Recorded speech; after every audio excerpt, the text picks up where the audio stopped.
பிள்ளைகள் 2018 ஆண்டு மொரட்டுவோ பேப்பர்ட டிஸ்கஷன் செய்ததுக்கு இருக்கு.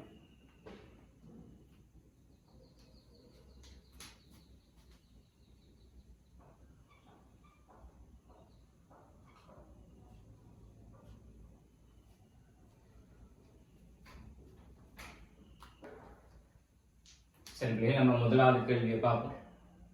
இந்த கேள்வியில் சொல்லப்படுதான் ஐதரசன் காலல் நிற மாலையில் நீல நிற ஒளியுடன் தொடர்புடைய ஒரு போட்டோன் சக்தி தந்திருக்கிறது. 4×10⁻19 யூல். இந்த நீல நிற ஒளியில அலை நீளம் என்னன்றது கேள்வி. எளிமையான வினா. போட்டோன் சக்தின்றது h(c)ன் கீழ் லெம்டான்னு சொல்ற பெருமானத்துக்கு சமனாக இருக்கு.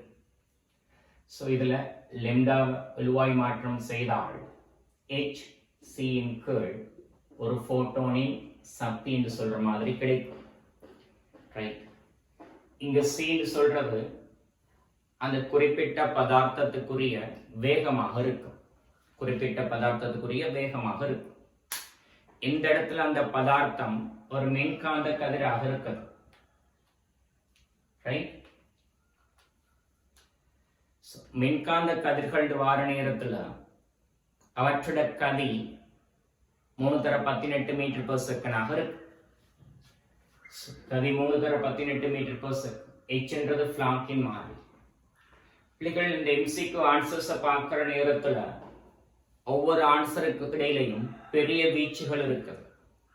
இந்த மாதிரி சமயத்துல நேரத்தை முகாமைத்துவப்படுத்துறதுக்காக வேண்டி இந்த எக்ஸை பெருக்கத்துக்கு பதிலாக நம்ம 20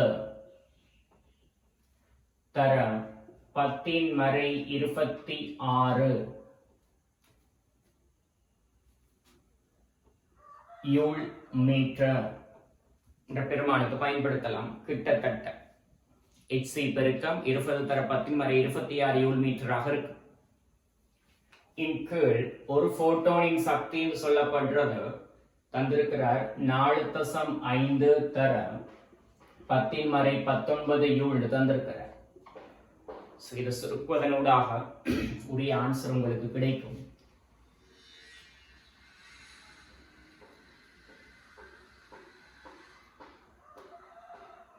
So 40/9 தர 10⁻7 மீட்டர்.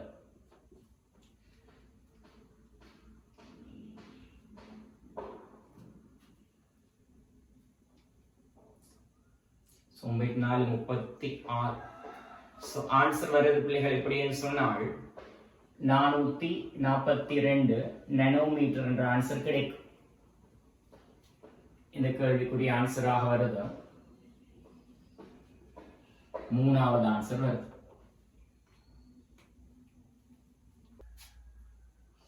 இரண்டாவது கேள்விக்கு வருது.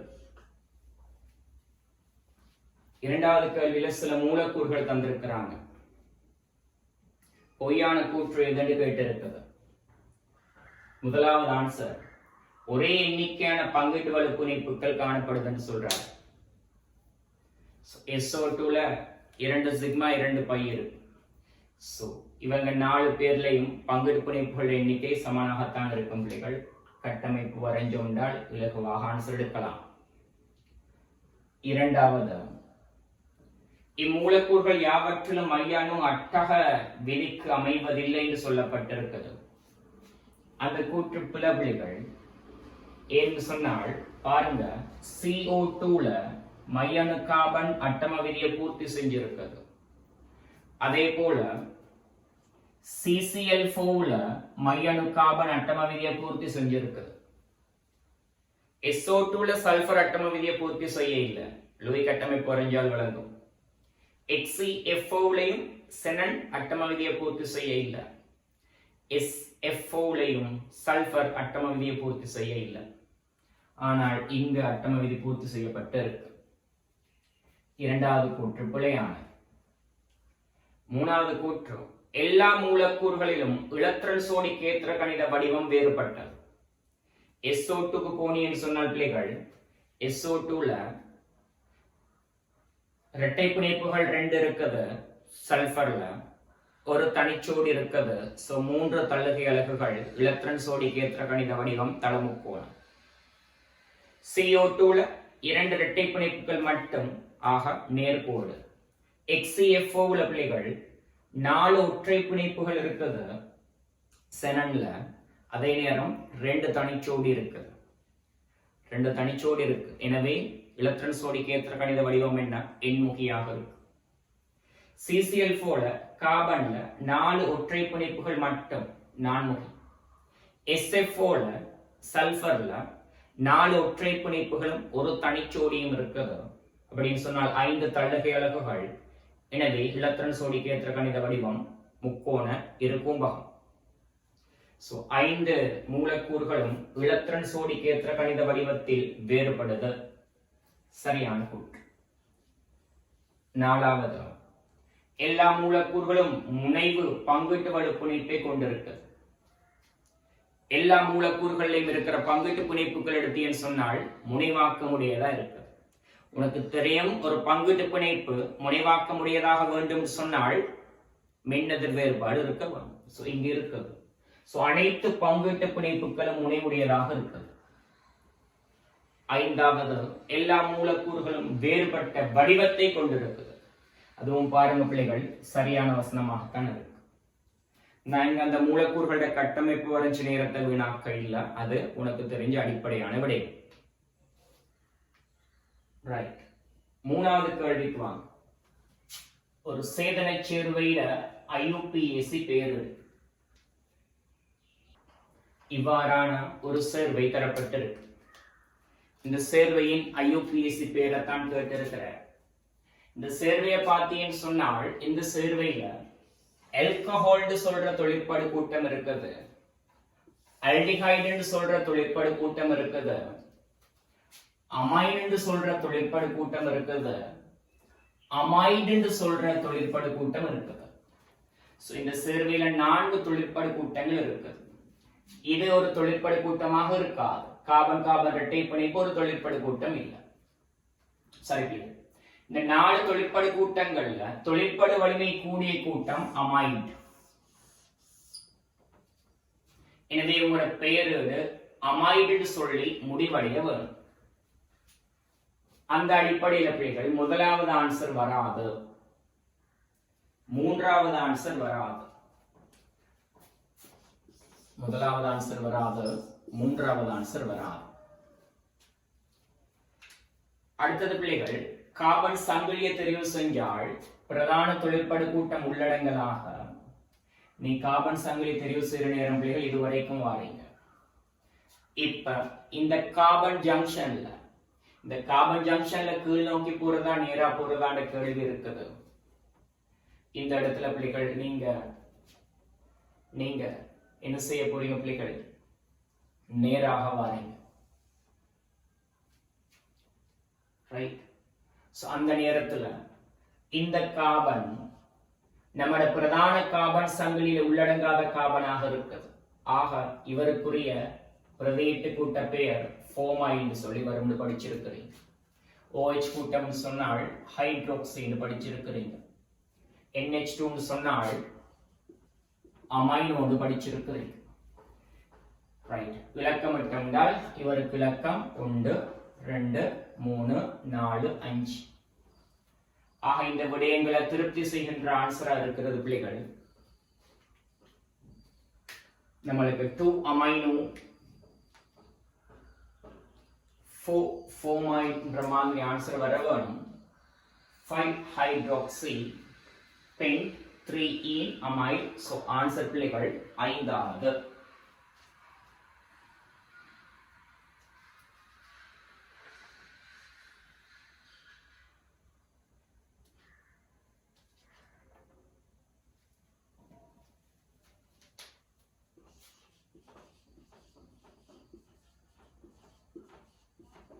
ஐந்தாவது ஆன்சர். 4வது கேள்விக்கு வந்தீங்கன்னு சொன்னால் 4வது கேள்வியில ஒரு மூலக்கூறுட எண்புக்கூட்டு கட்டமைப்பு தந்திருக்குது. நைதரசன், சல்பர், கார்பன், ஆக்சிஜன், ஐதரசன். கேள்வி, நைதரசன், சல்பர், கார்பன் இவங்களோட ஒட்சியேற்ற எண் என்னன்றது. இது ஒரு மூலக்கூறு, ஒளிவிலேற்றம் 0 இருக்கும் பிள்ளைகள். கார்பன் அட்டம விதியை பூர்த்தி செய்யறேன்னு சொன்னால் இந்த இடத்துல ஒரு இரட்டை பிணைப்பு போட்டா பூர்த்தி செய்யும். சோ இங்க ஒரு பைப்பிணைப்பு வர போறது இல்ல, இங்க பைப்பிணைப்புகளை போடக்கூடியதா இருக்கும். அதே சமயம் நைதரசன் அட்டம விதியை பூர்த்தி செய்யறதுன்னு சொன்னால் 3 பிணைப்பு ஜோடிகள்.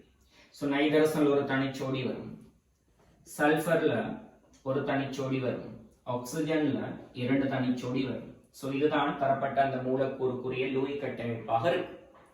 இதுல क्वेश्चन நைதரசன், சல்பர், கார்பன் ஒட்சியேற்ற எண்கள்.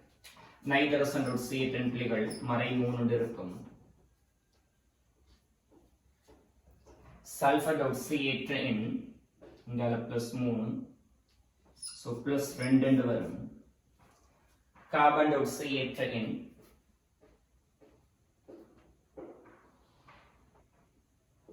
+2 சொல்லி வரும். சோ இதுக்குரிய ஆன்சராக இருக்க போறது முதலாவது ஆன்சர்.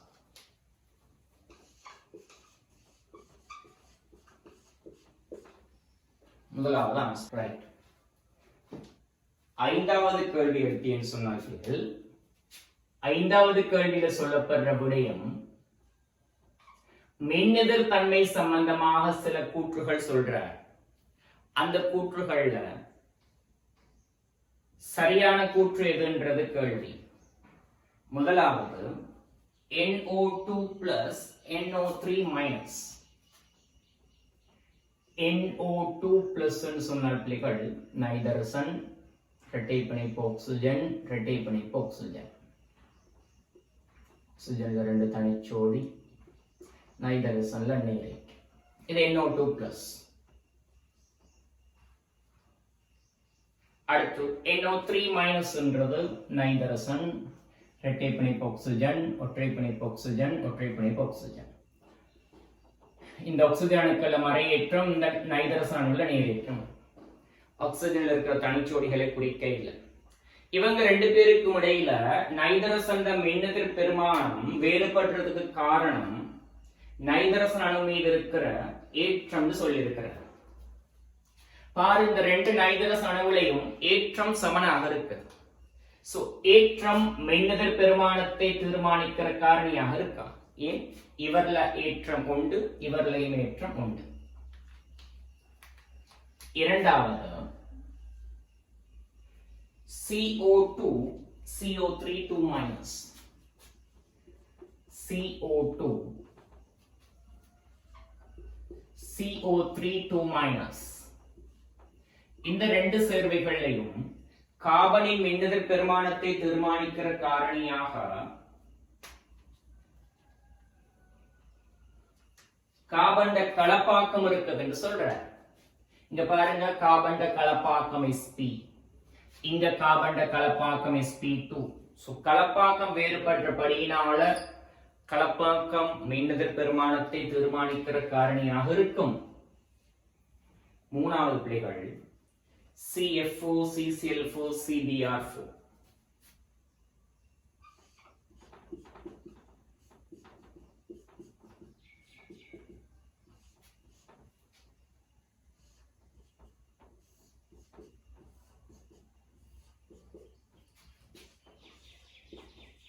இந்த சேர்வைகள்ல 4 பேரும் நான்முகி வடிவமுடைய சேர்வைகள்.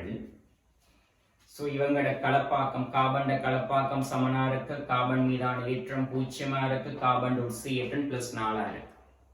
சோ அந்த 3 காரணிகளும் மின்னெதிர் பெருமானத்தை தீர்மானிக்கும் சொல்றாரு.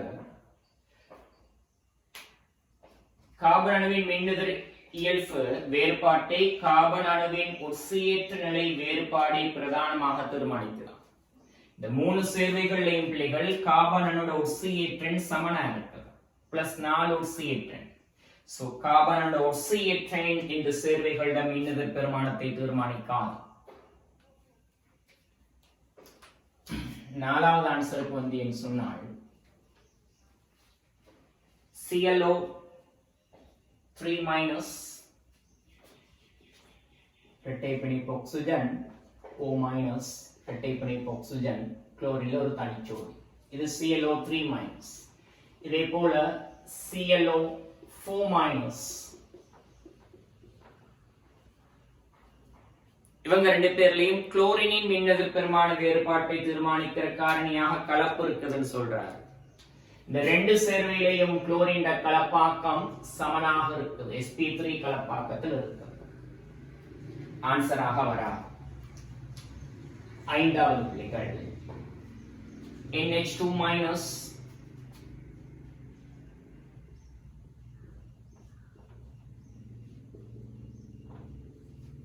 NH3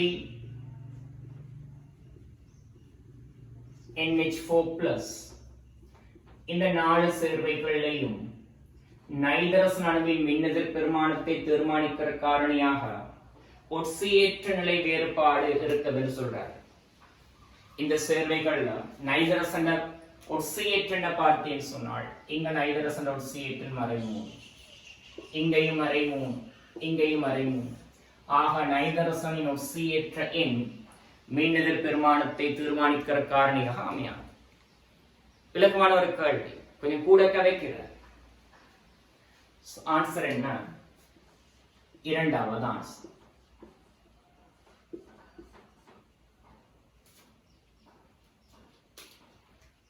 அடுத்தது பிள்ளைகள் ஆறாவது கேள்விக்கு வந்தோம்னு சொன்னால் क्वेश्चन नंबर 6 கார்பன் ஐதரசன் ஆக்சிஜன் இவங்க மூணு பேரையும் உடைய ஒரு சேர்வை. இந்த குறித்த திணிவு பூரண தகனத்துக்கு உட்பட்ட நேரத்துல CO2வும் நீரும் வருது.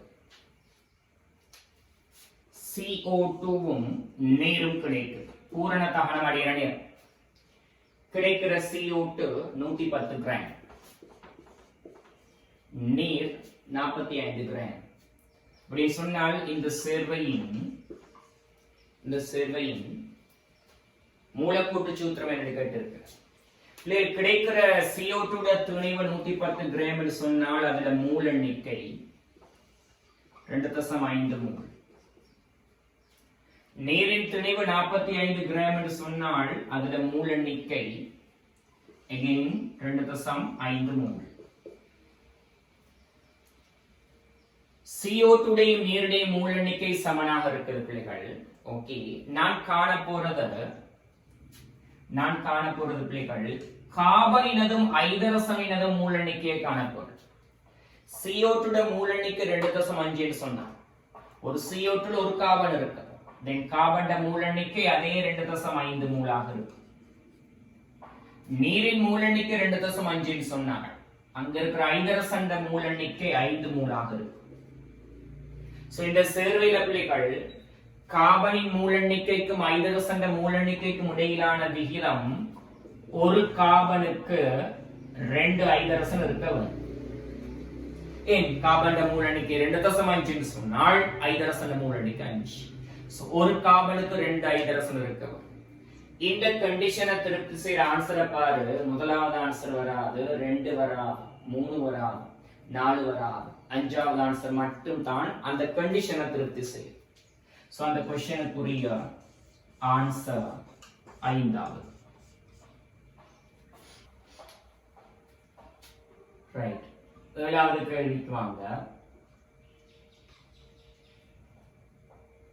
குறித்த வெப்பநிலையில அரிதாக கரைகின்ற திண்மங்கள் ஸ்ட்ரோன்சியம் சல்பேட், பேரியம் சல்பேட் ஆகியவற்றின் கரைதிறன் பெருக்கங்கள் KsP1 KsP2 தரப்பட்டிருக்கு. குறித்த வெப்பநிலையில இவ்வேறு உப்புக்களையும் கொண்ட நிரம்பிய நீர்க்கரைசல் இருக்குது. சொல்றாரு, உனக்கு நான் ஒரு நிரம்பிய நீர்க்கரைசலை தாரேன். யாரின் நிரம்பிய நீர்க்கரைசல்? ஸ்ட்ரோன்சியம் சல்பேட் இனால் நிரம்பிய நீர்க்கரைசல். மட்டுமல்ல, பேரியம் சல்பேட் இனால் நிரம்பிய நீர்க்கரைசல். இந்த நீர்க்கரைசல் ஸ்ட்ரோன்சியம் சல்பேட் இனாலும் நிரம்பி இருக்குது, பேரியம் சல்பேட்டினாலும் நிரம்பி இருக்குது. கட்டாயம் இந்த நீர்க்கரைசல் ஒரு வேல்படிமோட தொடுகையில் இருக்கும். சந்தேகம் இல்லை. ஏன் சொல்லுவோம், இவங்க ரெண்டு பேர்ல இந்த நீர்க்கரைசல் ஒரே அடியா ஒரே நேரத்துல ரெண்டு பேராலையும் நிரம்பாது. முதலாவது ஸ்ட்ரோஞ்சியம் சல்பேட்டால நிரம்பிச்சுன்னு சொன்னால் இரண்டாவது பேரியம் சல்பேட்டால நிரம்பும், அல்லது முதலாவது பேரியம் சல்பேட்டால நிரம்பிச்சுன்னு சொன்னால் இரண்டாவது ஸ்ட்ரோஞ்சியம் சல்பேட்டால நிரம்பும். சரிதானே? ஒரே டைம்ல ரெண்டு பேராலையும் நிரம்ப வாய்ப்பு இல்லை, பிகாஸ் ரெண்டு பேரையும் கேஎஸ்பி மாற்றம் அடையுது.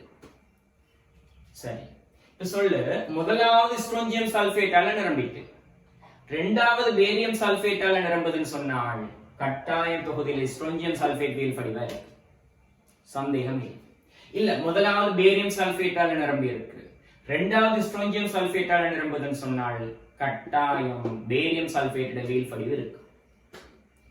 சந்தேகம் இல்லாம சொல்லலாம், இரண்டு பதார்த்தங்களால் ஒரு நீர்க்கரைசல் நிரம்பி இருக்குதுன்னு சொன்னால் அந்த நீர்க்கரைசல் அவ்விரு பதார்த்தங்களில் குறைந்தது ஒரு பதார்த்தத்திலாவது தொடுகையில் இருக்க வேண்டும்.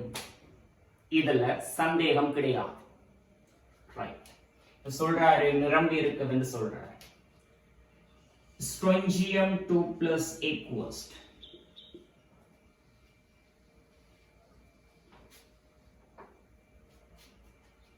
ஸ்ட்ரோஞ்சியம் சல்பேட் திண்மத்துக்குரிய சமநிலையை பார்த்தால் ஸ்ட்ரோஞ்சியம் 2+ aqueous சல்பேட் aqueous காணப்படும். இதே போல பேரியம் சல்பேட் திண்மத்திற்குரிய சமநிலையை பார்த்தால் பேரியம் 2+ aqueous சல்பேட் aqueous காணப்படும். இந்த இடத்துல பிள்ளைகள் நம்ம எடுத்துக்கொள்வோம், ஸ்ட்ரோஞ்சியம் சல்பேட்டோட கரைதிறனை X என்று எடுத்துக்கொள்வோம், பேரியம் சல்பேட்டின் கரைதிறனை Y என்று எடுத்துக்கொள்வோம். ஸ்ட்ரோஞ்சியம் சல்பேட் கரைவதனால் கிடைக்கின்ற ஸ்ட்ரோஞ்சியம் 2+ செறிவு X, பேரியம் சல்பேட் கரைவதனால் கிடைக்கின்ற பேரியம் 2+ செறிவு Y.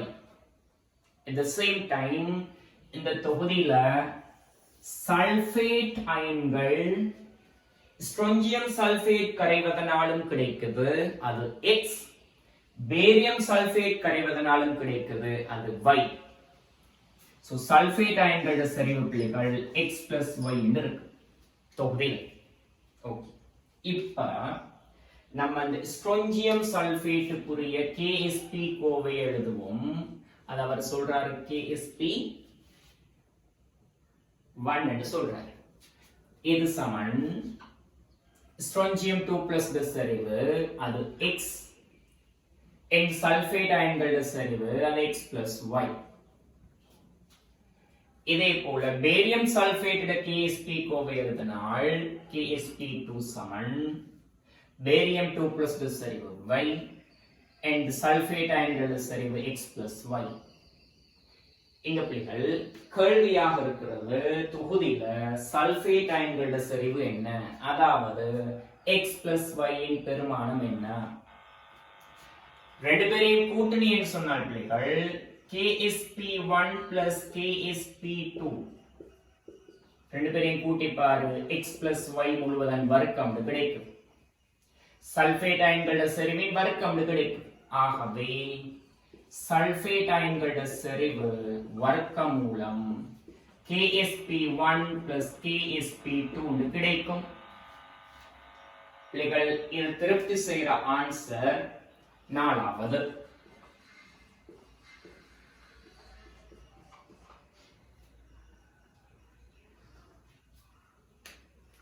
எட்டாவது கேள்விக்கு வரும்.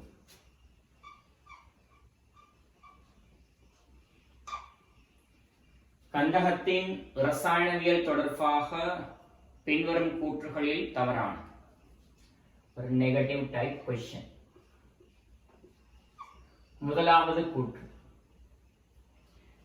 HCl4 நீர்க்கரைசல் வெளிற்றும் இயல்பை காண்பிக்கும். சரியான கூற்று. 4 வகையான வெளிற்றும் கருவிகள் இருக்குது என்று நீங்க படிக்கிறீங்க. ஒன்று ஓசோன். இதனால் மூலிக நிலை ஆக்சிஜனை வழங்கக்கூடியதாக இருக்கும். ஓசோன் பிரிகை அடைந்து O2வும் ஆக்சிஜன் மூலிகமும் வரும். இன்னொன்று ஹைட்ரஜன் பெராக்சைடு. இதனாலும் மூலிக நிலை ஆக்சிஜனை கொடுக்கக்கூடியதாக இருக்குது. H2O-வும் ஆக்சிஜன் மூலிகமும் வரும். சோ இவங்க 2 பேரும் வெளிற்றும் கருவிகளாக சேர்ப்பது. அதே போல குளோரின் +1 ஒட்சியேற்ற எண்ணில் இருக்கின்ற சேர்வைகள், குளோரின் +1 ஒட்சியேற்ற எண்ணில் இருக்கிற சேர்வைகளும் வெளிற்றும் கருவிகள். HOCl வெளிற்றும் கருவி, OCl- வெளிற்றும் கருவி, Cl2 நீர்க்கரைசல் வெளிற்றும் கருவி, Cl2 aqueous இருக்கே வெளிற்றும் கருவி. காரணம் Cl2 நீர்க்கரைசல் பகுதியாக பிரிகை அடைந்து HCl-ம் HOCl-ம் கிடைக்கும். HOCl-ல குளோரின் +1 ஒட்சியேற்றன்ல இருக்கு. சோ வெளிற்றும் கருவி.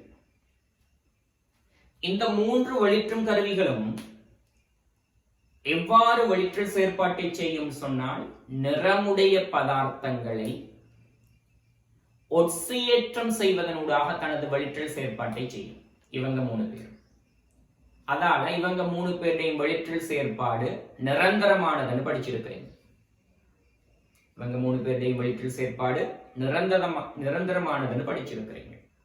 அதே போல பிள்ளைகள் சல்பர் +4 ஒட்சியேற்றன் இருக்கிற நேரம், சல்பர் +4 ஒட்சியேற்றன் இருக்கிற நேரமும் வெளிற்றும் கருவியாக செயற்படும்.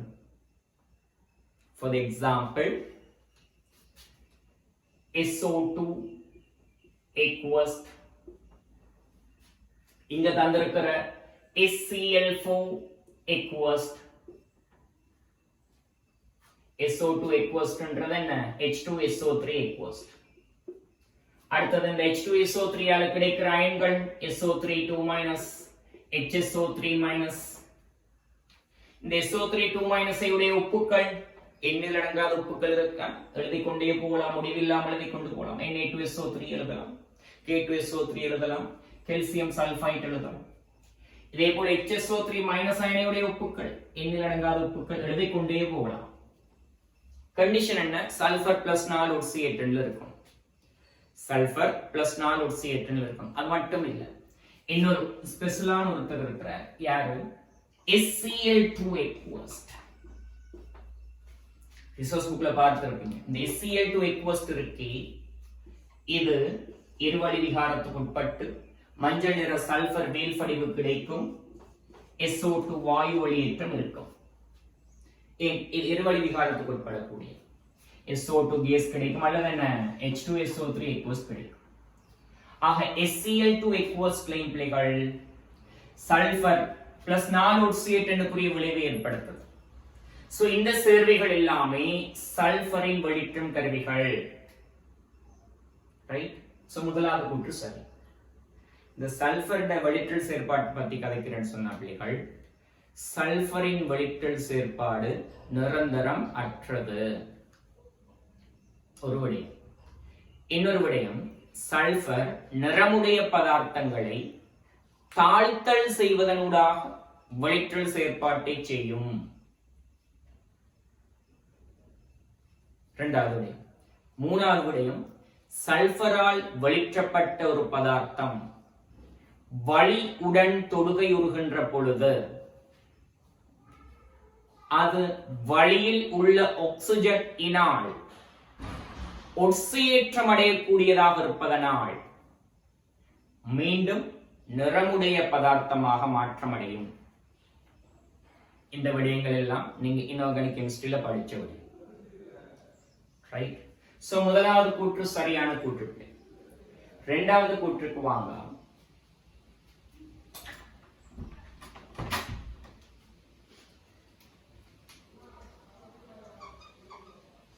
இரண்டாவது கூற்று சொல்லிருக்கிறது, கந்தகத்தின் பிரதிர்ப்ப வடிவங்களாகிய சாய் சதுர கந்தகம் ஒரு சரிவு கந்தகம். கந்தகத்துக்கு பிள்ளைகள் பளிங்குறு பிரதிர்ப்பங்கள் இருக்குது, பளிங்குறு அற்ற பிரதிர்ப்பங்கள் இருக்குது. கந்தகத்தின் பளிங்குறு பிரதிருப்பங்கள் 2. ஒன்று சாய் சதுர கந்தகம், இன்னொன்று என்ன, ஒரு சரிவு கந்தகம். இந்த 2 பிரதிருப்பங்களும் கிரீட வடிவமுடைய எஸ்ஐட் மூலக்கூறுகள் இணைந்து உருவாகின்றது. சாய் சதுர கந்தகம் எவ்வாறு உருவாகுது? கிரீட வடிவமுடைய எஸ்ஐட் மூலக்கூறுகள் சேர்ந்து உருவாகுது. ஒரு சரிவு கந்தகம் எவ்வாறு உருவாகுது? கிரீட வடிவமுடைய எஸ்ஐட் மூலக்கூறுகள் சேர்ந்து உருவாகுது. அதெல்லாம் நீங்க படிச்சோடி. இந்த ஒரு சரிவு கந்தகம் சாய் சதுர கந்தகம் 2 பேர்லயும் இயற்கையில உறுதியானது யாரு? ரசாயன தாக்கங்கள் ஈடுபடுறது யாரு? நியம தோன்ற வெப்புரை பூச்சியமானது யாரு? சாய் சதுர கந்தகம். உறுதியானது, நியம தோன்ற வெப்புரை பூச்சியமானது, ரசாயன தாக்கங்கள் ஈடுபடுறது எல்லாம் யாரு? சாய் சதுர கந்தகம். ஓகே. இரண்டாவது கூற்று என்ன சொல்லுது?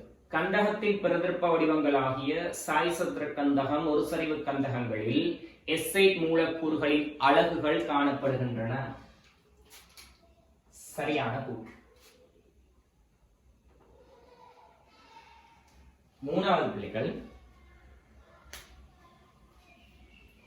கந்தகம் செறிந்த சூடான நைட்ரிக் அமிலத்தினால் உற்சியேற்றப்படும் போது அதன் இறுதி விளைவு கந்தகம் +4 உற்சியேற்ற நிலையில் இருக்கின்ற SO2 சொல்லப்பட்டிருக்கு. நீ நல்ல மனசுல பதிய வச்சு கொள்ளணும். நல்ல மனசுல பதிய வச்சுக்க. HCl இருக்குதே, இந்த HCl அலோகங்களுடன் தாக்கமடையாது. ஐலான் HCl ஆக இருந்தாலும் தாக்கமடையாது, செறிந்த HCl ஆக இருந்தாலும் தாக்கமடையாது. ஆனால் இந்த H2SO4 இருக்குதே அல்லது இந்த HNO3 இருக்குதே, இது பிள்ளைகள் அலோகங்களோட தாக்கமடையும். அலோகங்களோட தாக்கமடையும். எந்த நிலையில் தாக்கமடையும் சொன்னால் செறிந்த நிலையில் மட்டும் தான் தாக்கமடையும். செறிந்த HNO3 தான் தாக்கம், செறிந்த H2SO4 தான் தாக்கம். யார் அந்த அலோகங்கள் என்றால் 13ஆம் கூட்டத்துல போரன், 14ஆம் கூட்டத்தில் பிள்ளைகள் கார்பன், சிலிக்கன், 15ஆம் கூட்டத்துல நைதரசன், பாஸ்பரஸ், 16ஆம் கூட்டத்துல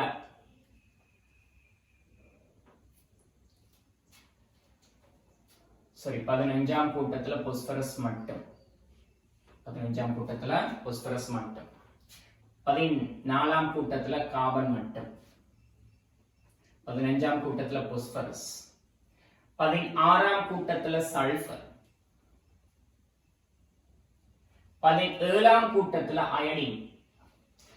இந்த 5 அலோகங்களையும் இந்த ஒக்சி அமிலங்கள் செறிந்த நிலையில் ஒட்சியேற்றம் செய்வனவாக இருக்கு. இதை நீங்க தியரியில படிக்கிற விட.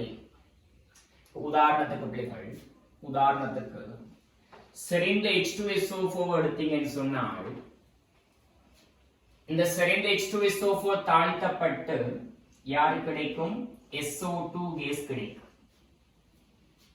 இவர் போரோன உட்சியேற்றம் செஞ்சதுன்னு சொன்னால் பிள்ளைகள் போரன் B2O3 ஆக உட்சியேற்றம் அடையும். அல்லது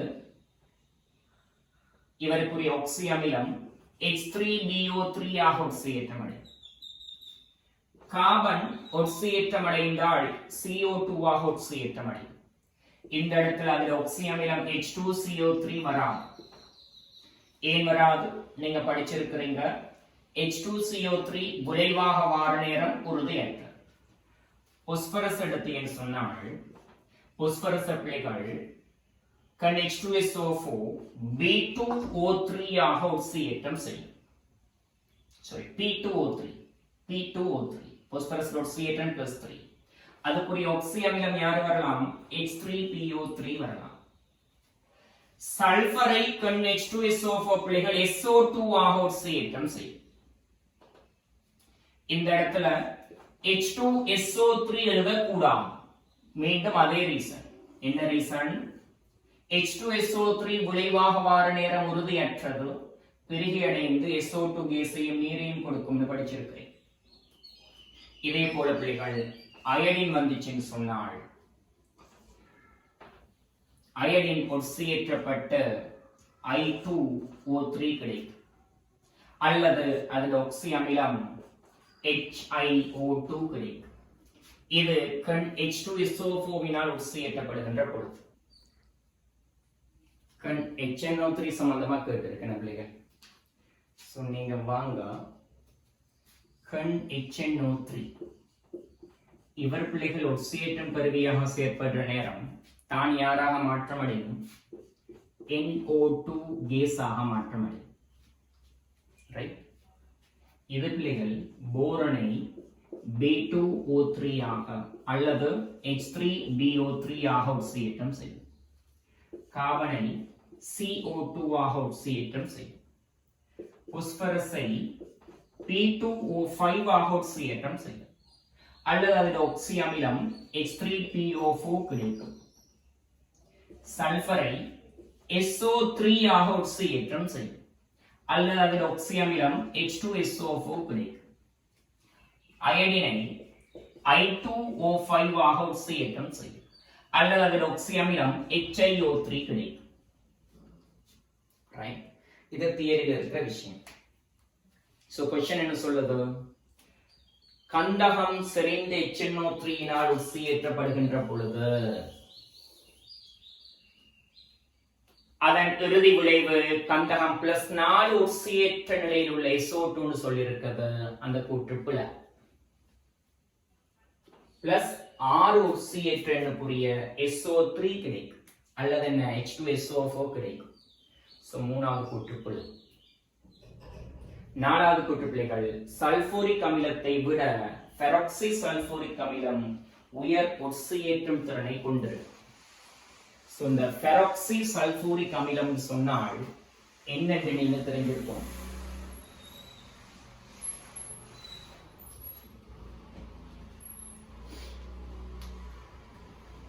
ரைட். H2SO4 சல்பூரிக் அமிலம். இதோட லூயிஸ் ஸ்ட்ரக்சர் உங்க எல்லாருக்கும் தெரியும். இது எடுத்தோம்னால் ஐதரசன் +1 ஒட்சியேற்றன்ல இருக்கு, சல்பர் +6 ஒட்சியேற்றன்ல இருக்குது, ஆக்சிஜன் -2 ஒட்சியேற்றன்ல இருக்கு.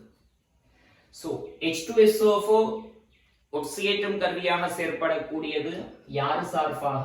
ஐதரசன் சார்பாக. ஐதரசன் +1ல இருந்து தாழ்த்தப்பட முடியும் தானே. எனவே H2SO4 ஐதரசன் சார்பாக ஒட்சியேற்றும் கருவியாக செயற்படும். இதே போல சல்பரும் +6 ஒட்சியேற்றன்ல இருந்து தாழ்த்தப்பட முடியும். சோ சல்பர் சார்பாகவும் H2SO4 ஒட்சியேற்றும் கருவியாக செயற்படும். ஆனா ஆக்சிஜன் சார்பாக செயற்படுமா? இல்ல. ஏன்? ஆக்சிஜன் அதுல ஆக குறைஞ்ச ஒட்சியேற்றம் -2ல இருக்கு. இதை விட ஆக்சிஜன் தாழ்த்தப்பட முடியுமா? இல்ல. சோ ஆக்சிஜன் சார்பாக H2SO4 ஒட்சியேற்றும் கருவியாக செயற்படாது. இதே இடத்துல பிள்ளைகள் பெராக்சி சல்பூரிக் அமிலம்னு சொல்றது H2SO5. இவர லூயிஸ் ஸ்ட்ரக்சர் பிள்ளைகள் சல்பர் இரட்டை பிணைப்பு ஆக்சிஜன் ஒரு OH கூட்டம் ஒரு பெராக்சி OH கூட்டம். பெராக்சின்னு சொன்ன பிள்ளைகள் நீங்க எல்லாரும் தெரிஞ்சிருக்கிறீங்க. பெராக்சின்னு சொன்னால் ஆக்சிஜன் அணுக்களுக்கு இடையில ஒற்றை பிணைப்பு இருக்கும். அடுத்தடுத்த ஆக்சிஜன் அணுக்கள் இணைக்கப்பட்டிருக்கும், அதான் பெராக்சி. சோ இந்த சேர்வையில பிள்ளைகள் ஐதரசனை பார்த்தால் +1 ஒட்சியேற்றன்ல இருக்கு, சல்பரை பார்த்தால் +6 ஒட்சியேற்றன்ல இருக்கு, ஆக்சிஜனை பார்த்தால் -1 ஒட்சியேற்றன்லயும் இருக்கு, -2 ஒட்சியேற்றன்லயும் இருக்கு. இந்த 2 ஆக்சிஜன் அணுக்களும் -1 ஒட்சியேற்றன்ல இருக்கு. சோ பெராக்சி சல்பூரிக் அமிலம் ஐதரசன் சார்பாக ஒட்சியேற்றும் கருவி, சல்பர் சார்பாகவும் ஒட்சியேற்றும் கருவி. ஆக்சிஜன் -1 ஒட்சியேற்றன்ல இருக்கிற ஆக்சிஜன் இருக்கு, இது சார்பாகவும் ஒட்சியேற்றும் கருவி. ஏன்? இந்த ஆக்சிஜன் -2 ஒட்சியேற்றனுக்கு தாழ்த்தப்பட முடியும் தானே. சோ இந்த ஆக்சிஜன் சார்பாகவும் ஒட்சியேற்றும் கருவி. சோ சல்பூரிக் அமிலம், பெராக்சி சல்பூரிக் அமிலம், இவங்க 2 பேர்லயும் பிள்ளைகள் வலிமையான ஒட்சியேற்றும் கருவி யாருன்னு கேட்டால் ஆன்சர் என்ன? பெராக்சி சல்பூரிக் அமிலம்.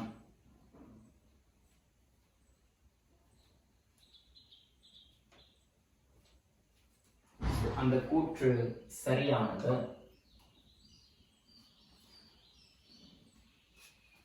ஐந்தாவது கூற்று பிள்ளைகள், கந்தகம் காரக்கரைசலுடன் தாக்கம் அடையும் போது இருவழி விகாரத்துக்கு உட்படும். இது நீங்க படிச்ச விடை, கூட கணக்கே இல்லை.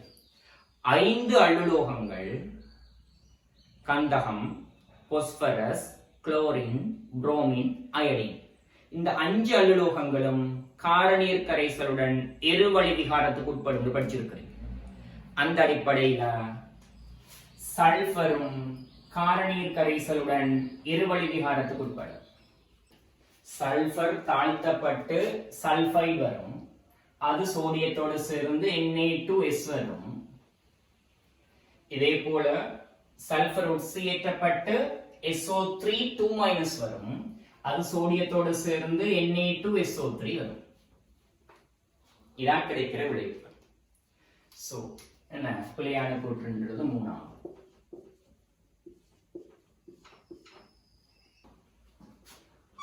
9வது கேள்வி,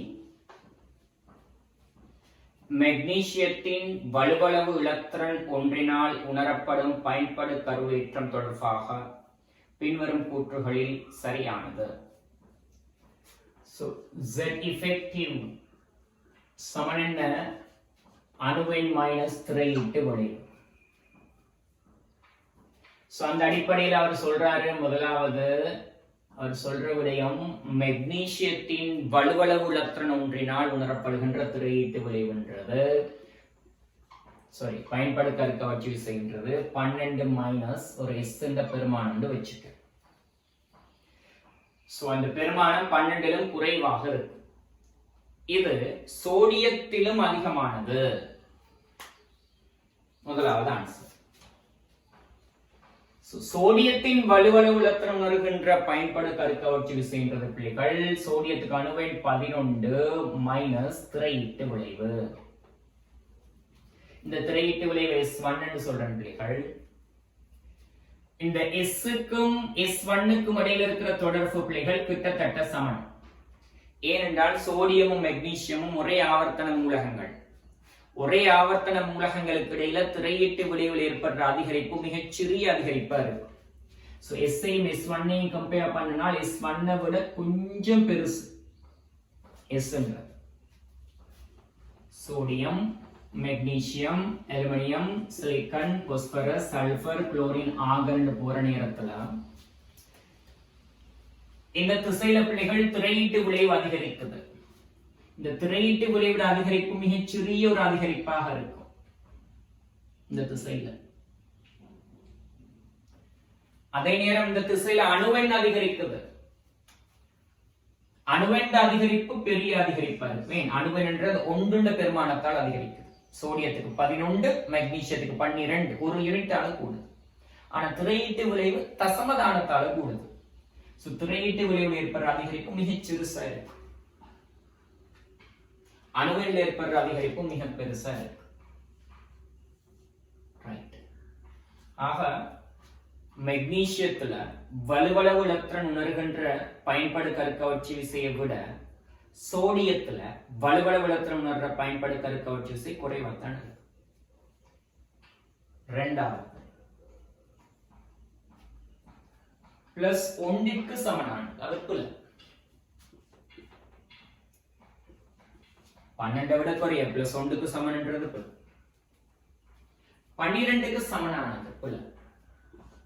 12 சமனானது புல. 4வது எலுமினியத்தினதிலும் அதிகமானது. எலுமினியத்தில வலுவளவு இலத்திரன் உணர்கின்ற பயன்படு கருக்கவர்ச்சி விசைன்றது அணுவெண்ணில் இருந்து எலுமினியத்துக்குரிய திரையீட்டு விளைவை கழிக்கும். இந்த எலுமினியத்துக்குரிய திரையீட்டு விளைவு மெக்னீசியத்துக்குரிய திரையீட்டு விளைவை விட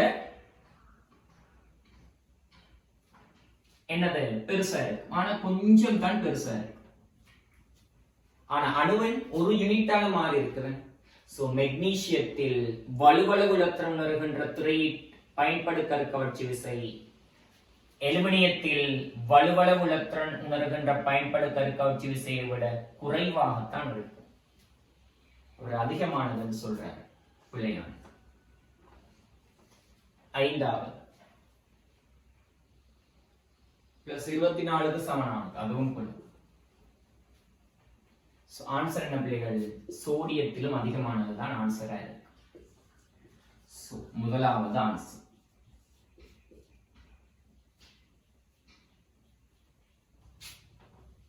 பத்தாவது கேள்வியும் ஒரு எளிமையான கேள்வி. பேரியம் ஹைட்ரோக்சைடு கரைசல் ஒன்று நான் உனக்கு தாரன். இங்க பேரியம் ஹைட்ரோக்சைடு இருக்கும் and நீரும் இருக்கும். இத நீர் சேர்த்து, மேலதிக நீர் சேர்த்து ஐதாக்கம் செய்கிறோம்.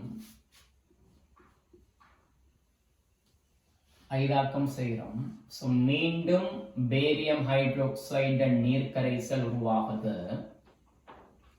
இந்த இடத்துல பேரியம் ஹைட்ரோக்சைடு மூல எண்ணிக்கையில மாற்றம் இருக்காது, ஆனால் நீரின் மூல எண்ணிக்கையில மாற்றம் இருக்கு. நீர் மூல எண்ணிக்கை கூடியிருப்பேன், நீரை சேர்த்து ஐதாக்கம் செய்யும். ஓகே, கொஸ்டின் என்னன்னு சொன்னால் பின்வருவனவற்றுள் எது கரைசலில் அதிகரிக்கின்றது தான் கேள்வி. முதலாவது OH மைனஸ் செறிவு. OH மைனஸ் செறிவு. சரிகள், இங்க பேரியம் ஹைட்ரோக்சைடு என்று சொல்றது உனக்கு தெரியும், ஒரு வன்காரம். இது முற்றாக அயனாக்கம் அடையும். இதன் காரணமாக பேரியம் 2+ செறிவு அதிகரிக்கும். OH மைனஸ் இதன் காரணமாக பேரியம் 2+ OH மைனஸும் கிடைக்கும். இதே போல இங்க H2O இருக்குது, இது பகுதியாக அயனாக்கம் அடையும். இதன் காரணமாக H+ அயன்களும் OH- அயன்களும் கிடைக்கும். இவங்க ரெண்டு பேரும் கிடைக்கும். பிள்ளைகள், முதலாவது ஆன்சர் என்ன? OH- அயன்களோட செறிவு அதிகரிக்கும் சொல்றாரு. இந்த நீர்க்கரைசல்ல பிள்ளைகள் OH- அயன்கள் கிடைக்கிறதுக்கு ரெண்டு வழிகள் இருக்குது. இந்த ரெண்டு அயனாக்கத்துக்கும் OH- ஒரு பொதுவான அயனாக இருக்குது. ரெண்டு வழியிலையும் OH- கிடைக்கும். இருந்தாலும் பேரியம் ஹைட்ரோக்சைடால கிடைக்கிற OH- மூல எண்ணிக்கையோட கம்பேர் பண்ணக்குள்ள நீரால கிடைக்கிற OH- அளவை என்ன செஞ்சிடலாம்? புறக்கணிச்சிடலாம். தொகுதியில OH- மொத்த செறிவுன்றது கிட்டத்தட்ட சமனா இருக்கும். OH- செறிவு பிள்ளைகள் யாரால கிடைச்சது? பேரியம் ஹைட்ரோக்சைடால கிடைச்சதுக்கு சமனா இருக்கு. இது யாருக்கு சமன்? பேரியம் ஹைட்ரோக்சைடு கொடுக்கிற OH- மூல எண்ணிக்கை. அது மாறுதா பிள்ளைகள்? இல்ல. இன் கீழ் தொகுதியின் கனவளவு. தொகுதியில கனவளவு மாறுதா? எஸ். நீரை சேர்த்து ஐதாக்கிறோம். தொகுதியில கனவளவு கூடுது. தென் தொகுதியில OH- செறிவு என்ன செய்யும்? குறையும். முதலாவது ஆன்சர் வராது. இரண்டாவது ஆன்சர் கரைசலின் அடர்த்தி. கரைசல் அடர்த்தின்னு சொல்றது கரைசலின் திணிவின் கீழ் கரைசலின் கனவளவு. இங்க நீரை சேர்க்கிறபடியினால கரைசல் திணிவு கூடுது. இங்க நீரை சேர்க்கிறபடியினால கரைசலின் கனவளவும் கூடுது. ரெண்டு பேருமே கூடுது. கரைசல் அடர்த்திக்கு என்ன நடக்கும்னு சொல்லி எனக்கு தெளிவாக சொல்லியலாம இருக்கும். ரெண்டாவது பொறுத்த வரைக்கும் எனக்கு ஒரு கொஸ்டின் மார்க்கான விடயம். கரைசல் அடர்த்தி கூடுமா குறையுமான்றது என்னால சரியா சொல்லலாம். மூணாவது பேரியம் 2+ அயன்களோட செறிவு. பேரியம் 2+ அயன்களோட மூல எண்ணிக்கை மாற இல்லை. கரைசல்ல கனவளவு கூடுது. தென் பேரியம் 2+ அயன்களோட செறிவு என்ன செய்யும்? குறையும். நாலாவது H+ அயன்களோட செறிவு. இங்க பாருங்க, இந்த தொகுதியில் H+ கிடைக்கும் என்றால் நீரின் அயனாக்கம் இருக்கும். நீரின் அயனாக்கம்ன்றது என்ன? Kw சமன் H+ செறிவு into OH- செறிவு. KW மாறுமா? இல்ல. தொகுதியில OH மைனஸ் செறிவு என்ன செய்யுது? குறையுது.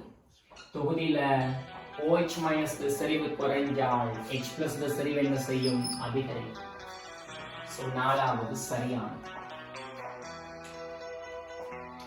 ஐந்தாவது மின்கடத்தல் வலிமை.